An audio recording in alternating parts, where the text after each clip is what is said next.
Thanks so much, Sue, for joining us. I think just to kind of get things started, I think maybe you can try to just introduce yourself, your background, because I know you have like quite an extensive one. So yeah, I'm sure our audience would love to hear more about that. So yeah, Great. take it away. Great. Thanks for hosting me. And so right now I'm a co-founder and CTO of OneLot, and we are building next big platform for Philippines used car dealers.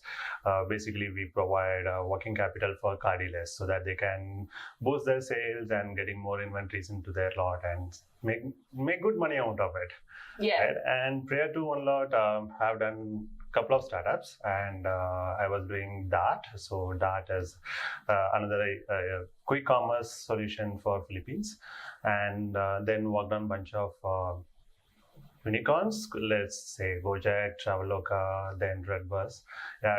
Holding quite a good experience in building products end to end and managing high scalable systems. Awesome. That's incredible. Honestly, like I'm actually kind of starstruck. I love tech. I love product. That's a kind of thing. That's why I'm now in DC because I get to meet so many all at once.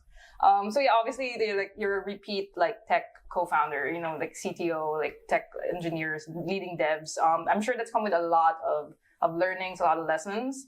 And so we have an audience full of aspiring, tech people, of product leaders.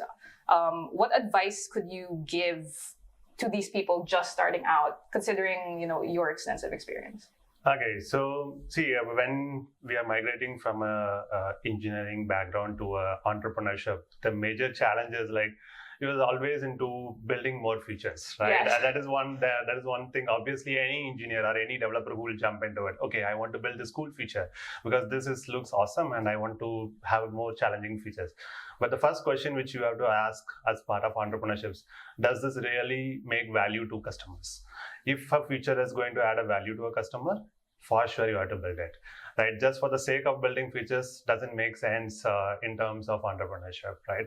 And the other thing is, be always close to the customers and understand and get more feedback, right? And it need not to be like you have to build a big product and launch it after 6 months. Rather, you build what is really required and the core feature which you wanted to solve. Just build that core feature and give it to customer hands. Let's say, once you are comfortable sharing it with customer, immediately give it. It may be in a week's or a couple of weeks time, so that you will get the rhythm going on where you can get more feedback, iterate it, again give it back and iterate. And always be open with negative feedback, because initially you will get a lot of negative feedbacks, then only you can work on it. Right. So I think we have to just shift our focus from building cool features to required features or the core features for the customers. Yeah, and that's so interesting because especially when you're someone like a dev, right? Like you just want to build what's the coolest thing I can build, because it's my skills. Like I would love to practice or something, or just show off something like this. And so I love that the emphasis on is on shifting your mindset, and I think that's one of the core things. So I think a common thread that we're seeing with iterating all the feedback loops and all that stuff is really and this comes back to classic startup 101 is MVPs, your minimum viable product. I think I want to ask about the MVPs process is so we have to have the mindset, the entrepreneurial mindset, and having to be open to all this feedback and iterate. Is there a correct timeline for how long an MVP should be an MVP? At what point do you launch an MVP? Maybe you can talk through that process, because I think that's a question we get a lot. Yeah. So there is no strict and hard and fast rule about the timeline for MVP. What you have to think about is what is the problem you are solving it. Let's say if you find a specific problem statement, just build a simple product which solves a core problem, right? And give it to customer and get it. It could be a couple of weeks or a month, right? And not beyond that. Let's say you are solving a core problem and you are able to build it in maybe days. Well and good. That's great. Well and good. Just share it in days, and it's faster cycle, right? You can get more feedback as and when immediately you start building it. So the key here is how quick you can get more feedback from customers, right? And also other thumb rule which you can follow is keep it simple, right? Whichever product we are building, whichever feature we are building, make sure it is as simple as possible so that you can reiterate it, and even your customers doesn't require a hard time to learn and use the system. It should be as simple as possible. It could be mobile app or it could be web, and keep it as simple. Yeah, that's amazing. And I think like that's, how do you know that it's simple yet valuable? Because considering like this landscape now, there's so many new startups. There's so many people probably competing in the same space. How do you know that your solution, like how do you balance that need to like outbuild, you know, a competitor product versus like launching quick but launching with less? Like, is there like a prioritization, a framework that you follow, or like generally like how should like tech people and the founders go about that when they see someone, they know like there's competition coming?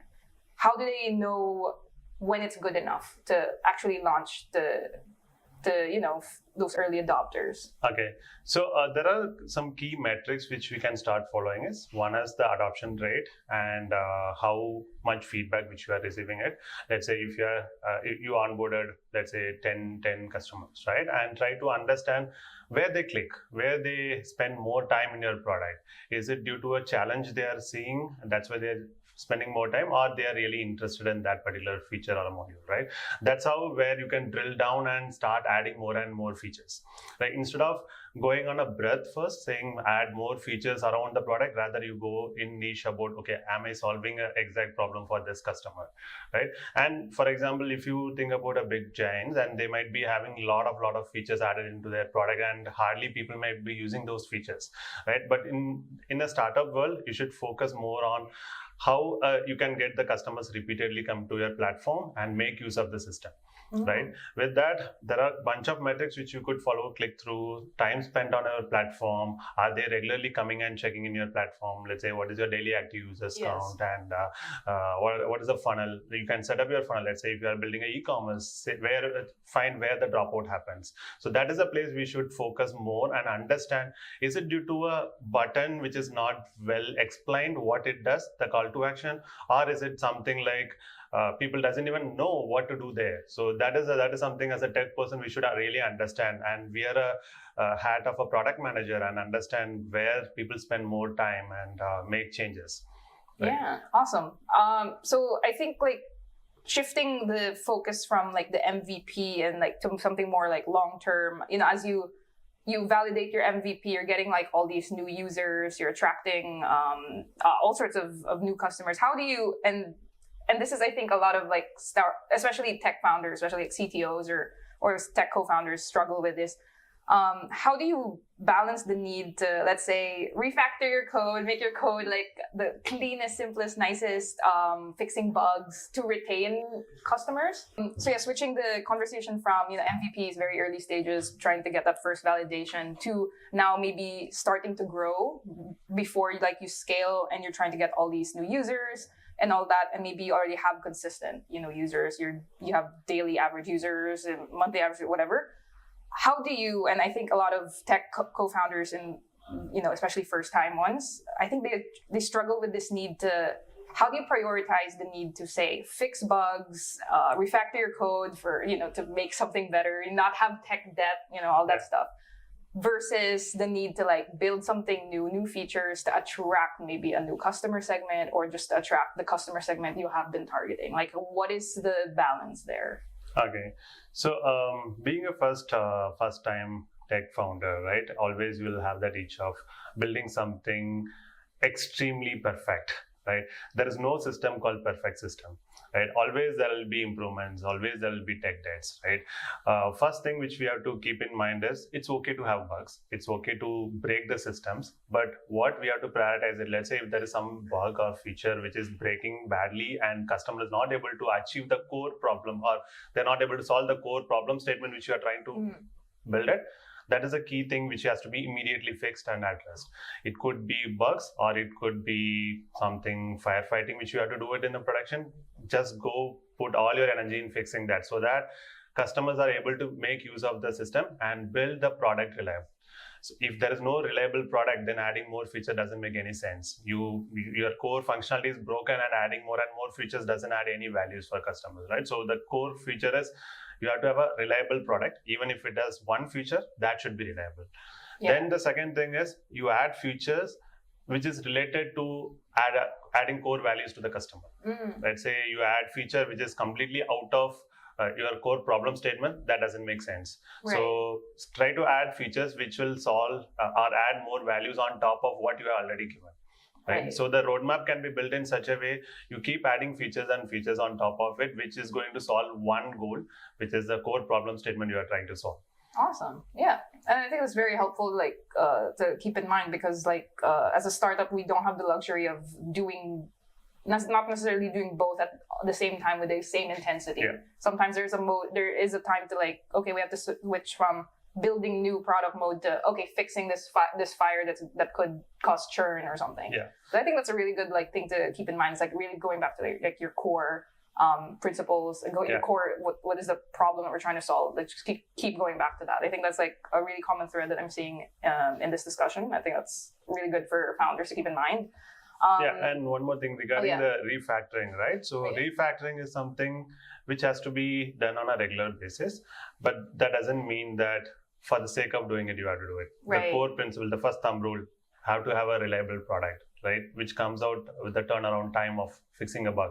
Let's say you are seeing a bug which is taking more time to fix it and it is going to make your whole customers wait for a long time, then that is when you have to do a refactoring.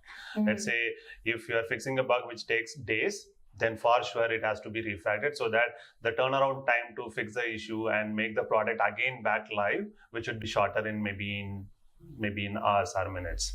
Awesome. Right? Yeah. Right. So refactoring is completely focused towards that than just changing another framework or changing something completely fancy.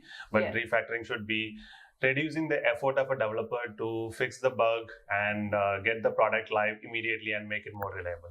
I like that. I like that, especially because like there's this thing that they say always in Silicon Valley, right? Like, break things, fast and stuff. And I think like, yeah, sure, like you do have to fix what you're breaking along the way. And I think that's a really good way to think about it. It's like, yes, we should be building, like have velocity in mind, but like when the time comes, we have to break what we're fixing so that it doesn't break so much as we keep progressing. I think that's amazing.